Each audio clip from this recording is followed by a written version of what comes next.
পোলাও বানাতে গেলে আমাদের অনেকেরই জড়িয়ে যায়। এইভাবে পোলাও বানালে পোলাও হবে একদম ঝরঝরে।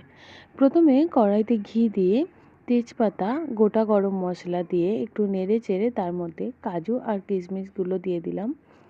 এগুলো অল্প ভেজে নিয়ে আগে থেকে গোবিন্দভোগ চালে নুন, হলুদ, আদা বাটা আর ঘি দিয়ে মাখিয়ে রেখেছিলাম। চালটা একদম ঝরঝরানো হতে হবে। এটা দিয়ে আবারও 5 মিনিট আমি ভেজে নিচ্ছি। এখানে আমি 1.5 কাপ পরিমাণ চাল নিয়েছিলাম, তাই 3 কাপ পরিমাণ জল দিলাম। যতটা চাল নেব তার ডবল জল দিতে হবে, তবেই পোলাওটা একদম ঝরঝরে হবে। পোলাওটা ধিমে আঁচে 5-7 মিনিটের মধ্যেই খুব ভালো সিদ্ধ হয়ে গেছে। এবার এর মধ্যে চিনি আর ঘি দিয়ে দিলাম।